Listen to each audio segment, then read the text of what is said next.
Bagaimana jawaban dari Badan Penyelenggara Jaminan Sosial Kesehatan atau BPJS Kesehatan soal naiknya iuran, dan juga benarkah dengan kerjasama dengan pihak asing maka akan membantu defisit BPJS? Oke, Pak Iqbal, apa kabar? Baik, Pak. Yang pertama saya mau klarifikasi, yang memang sudah sepekan ini dibicarakan adalah naiknya iuran, tapi memang belum ketok palu gitu ya, Mas ya? Masih dalam pembahasan. Nah, itu usulan karena kita defisit, atau memang sudah menjadi skema iuran yang baru dalam manajemen? Dari tahun ke tahun kan program ini kan selalu terbelit soal kemampuan bayar ke fasilitas kesehatan. Tanggung jawab yang disuntikkan oleh pemerintah meningkat secara tinggi dari tahun ke tahun, sehingga karena selama ini iuran itu diberikan diskon oleh pemerintah dalam bentuk suntikan dana itu, ini mau diajak bareng-bareng nih menyelesaikan permasalahan pembiayaan program JKN. Pembiayaan program ini diharapkan berjalan, tidak ada keluhan menjadi minimal lah, misalkan soal kalau antrian kan kadang dianggap hal yang biasa lah, orang hidup kan antri. Tetapi persoalan bahwa rumah sakit menunggu pembayaran BPJS Kesehatan itu real di depan mata kita. Karena iuran itu sumber modal untuk menjalankan program ini.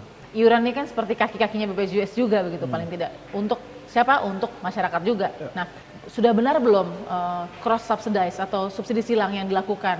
Apa jangan-jangan selama ini banyak sekali justru orang yang masih dibilang mampu atau bahkan kaya itu disubsidi oleh orang yang lebih tidak mampu. Dan ini tidak terdata karena database kita, mohon maaf juga nih Mas Iqbal, masih berbeda antara misalkan Kemenkes, Kemensos, BPJS, dan seharusnya kan database dipegang BPJS gitu ya. Database yang punya database lengkap di kami. Kenapa? Karena pintu masuknya ada data kepesertaan, ada data transaksi keuangan, ada transaksi pelayanan. Kalau kita bahas audit BPKP yang dianggap ada bermasalah soal data kepesertaan, itu masuk dari 2014. Apakah EKTP 2014 sudah ada? Belum. Kita menyesuaikan zaman ya, ketika EKTP dideklar sebagai salah satu parameter kependudukan Indonesia, BPJS menyesuaikan. Kita udah mirip bank sebetulnya. Bank tidak akan menerima penduduk yang tidak menggunakan EKTP.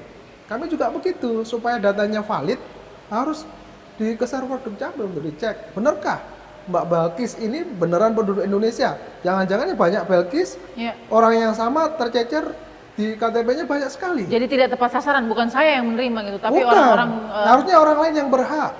Sedikit edukasi dari Mas Iqbal, karena begini, harusnya ketika iuran cukup itu kan karena semua membayar. Satu, disiplin membayar juga kan yang dipertanyakan.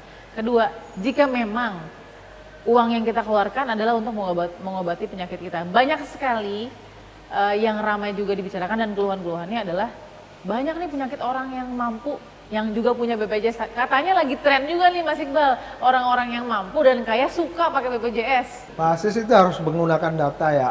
Jadi penyakit jantung, kanker dulu itu bukannya tidak ada. Tidak bisa dikotomikan penyakit orang kaya dan miskin. Sekarang gagal ginjal lebih banyak tukang bangunan dan yang lain. Ini kan bauran bahwa JKN ini ingin menegaskan jaminan ini berlaku tidak peduli dia pandang statusnya, tetapi semua warga negara berhak atas jaminan itu. Saya sepakat seperbadi karena memang ini social security. Betul. Ini adalah undang-undang. Paham betul. Tapi ketika RS rumah sakit kolaps karena katanya kita belum dibayar BPJS nih sudah berapa bulan, banyak dokter yang mohon maaf jadi tidak bisa digaji sampai 7 bulan, bahkan ada dokter-dokter spesialis yang tidak digaji berapa bulan. Belum lagi kemudian ada yang sampai menjual alat kesehatan untuk menggaji dokter. Kondisi-kondisi ironis seperti ini akhirnya RS dijual. Makanya ada ketika pemerintah ingin menegaskan solusi komprehensif terhadap program ini. Jangan sampai berlama-lama terhadap misalkan kesulitan BPJS membayar rumah sakit. Bukan berarti kita bahagia ya banyak orang sakit. Tetapi soal jaminan manfaat ini menjadi poin penting. Memang ada biaya di sana.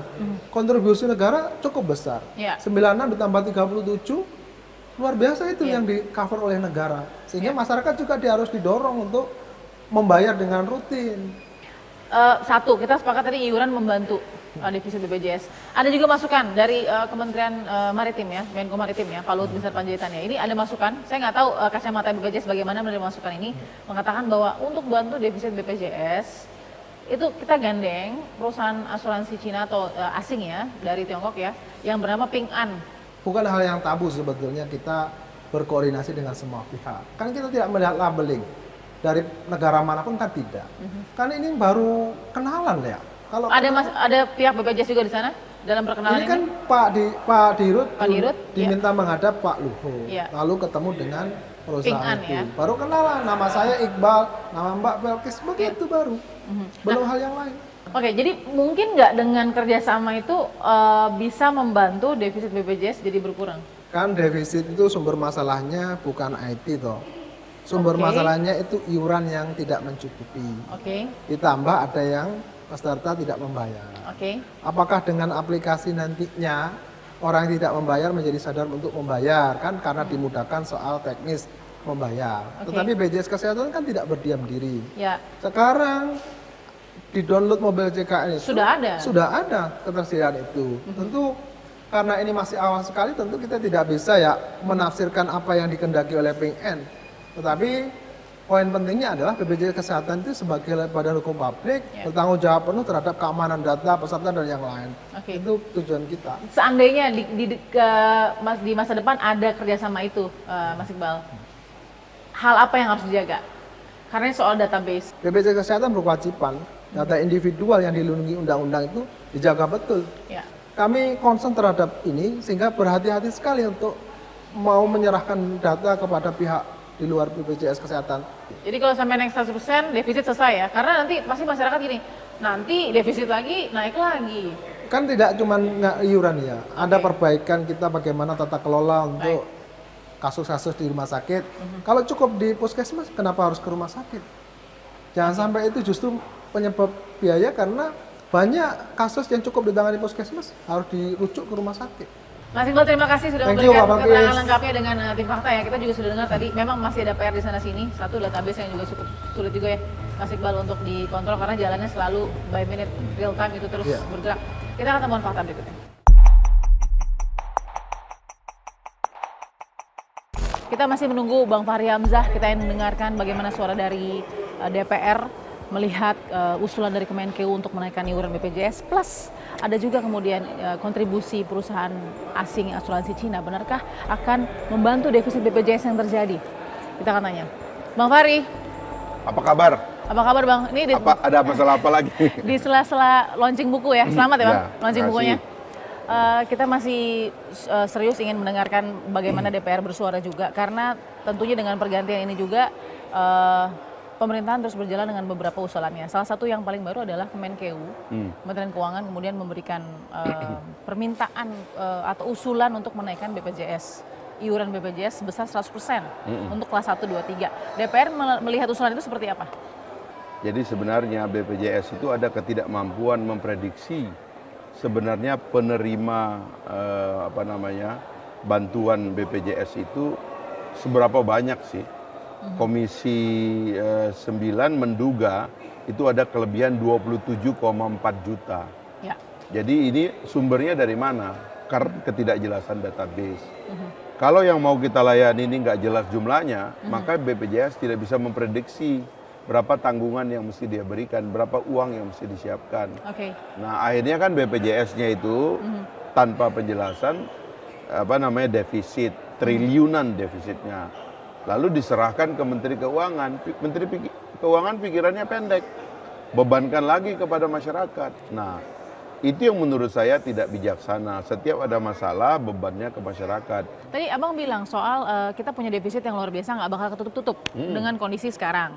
Akhirnya kan banyak variabel-variabel yang ditempuh. Salah satunya adalah dengan naik iuran 100%. Itu satu. Kedua, kita juga dengar ada masuk perusahaan asing dari Cina yang kemudian asuransi Cina ya, yang ingin membantu defisit BPJS kita, ingin juga menjadi investor dalam BPJS kita. Ini dengar seperti itu gimana DPR? Nah itu tadi, kalau basisnya itu adalah database sumber daya negara, maka itu tidak boleh diserahkan kepada pihak swasta. Karena ini adalah nyawa dari bangsa kita, database kita. Bayangkan, di situ ketahuan masyarakat itu penyakitnya apa, ketahuan masyarakat itu problemnya apa, pendapatannya berapa dan sebagainya. Itu ketahuan, kita bocorin kepada lembaga asing. Saya kira nggak bisa, ini harus ditangani secara nasional karena mandatnya dari undang-undang. Undang-undang tuh kalau mandatnya dari undang-undang, maka uangnya itu juga dari APBN, dari negara gitu loh. Jadi udah tutup buku lah soal asing, tuh nggak ada cerita asing. Nggak bisa aja, Abang nggak setuju jadi untuk gini masuk asing? Loh, ini undang-undang nyuruh pemerintah melalui SJSN ngurusin kesehatan masyarakat. Syarat dari seorang presiden dan pemerintahan itu dia sanggup. Kalau nggak sanggup dia nggak boleh serahkan kepada swasta. Dia lempar handuk dulu, baru dia serahkan ke swasta. Ngomong saya udah nggak sanggup, ya kan? Mundur aja kalau mau nggak sanggup, karena ini tugasnya kepada pemerintah kok, bukan kepada swasta. Semua ini kalau kita nggak sanggup, jangan sedikit-sedikit asing, ya kan? Saya terus terang ya, menurut saya ya di presiden tuh ada banyak pembisik liberal gitu. Jadi sedikit-sedikit kalau nggak sanggup, asing Pak. Sampai presiden tuh ngambil contoh Muhammad bin Zayed, ya kan, Emirat itu, Dubai itu. Karena pernah bilang, ini kami ini bisa maju gini karena semua dikelola asing. Ya nggak benar dong, kita sanggup mengelola. Masalahnya problemnya nggak diselesaikan. Soal database ini nggak selesai. Nggak sanggup menyelesaikan database, asing. Nggak sanggup menyelesaikan database, rakyat dibebanin lagi. Udah ketahuan kok di mana masalahnya. Di mana masalahnya, Bang? Ya itu database. Ini BPJS nggak tahu pengeluarannya itu berapa, dia nggak bisa prediksi. Lalu nyalain katanya banyak orang yang mampu yang terlibat. Lah soal database. Bikin kategorisasi. Anda, keluarga Anda, nggak mampu, Anda mampu, Anda nggak mampu, kategorisasi. Database lagi. Database nggak mau diselesaikan. Menteri Kesehatan sama Menteri Sosial berantem soal database. Siapa yang harusnya megang database? Menteri Sosial megang database, dianggapnya itu nggak kuat database-nya. Dia harus ambilnya kan di Dukcapil. Dukcapilnya sendiri belum menyelesaikan database. Solusi tercepatnya gimana skemanya? Diulang lagi, diubah lagi? Apa bagaimana? Karena kan semua pelayanan publik kesehatan berjalan terus per detik. Jawab misalnya soal 27,4 juta penerima layanan yang fiktif itu. Jawab. Nanti jawabannya gimana? Database. Mereka sendiri nggak damai soal database ini. Menteri Kesehatan, BPJS, Menteri Sosial. Ini belum klop ini. Menteri Perekonomiannya, Dukcapilnya, ini belum clear kok. Semua ini nggak ada yang duduk bareng. Oke ya, selesai. Database kita cuma satu. Pada diri orang melengket atau melekat satu identitas. Sehingga saya tahu yang saya layani ini berapa banyak. Nggak ketahuan yang dilayani berapa banyak. Database siapa yang paling ya harusnya di Kemendagri mulai terlebih dahulu, baru dia transfer ke lembaga lain. Ini nggak ada, terus terang itu ngeluhnya di belakang begitu. Pelayanan kepada masyarakat dan rakyat Indonesia bagaimana? Ya artinya kan kalau orang tuh udah nggak sanggup ya jangan diterusin dong kerjanya, ya kan? Mundur. Ini nggak ada budaya mundur di kita. Datang dong orang baru. Orang BPJS-nya bilang saya mundur, saya nggak sanggup nih menyelesaikan ini. Mundur dong. Ini masih anteng aja di situ. Menterinya masih anteng, dirutnya masih anteng. Terima gaji gede, kerja nggak beres. Kalau nggak sanggup kerja itu tunjukin bahwa Anda nggak sanggup. Caranya mundur. Gitu. Nanti mundurnya satu-satu ke atas tuh. Direkturnya nggak sanggup, dirutnya mundur, ya kan?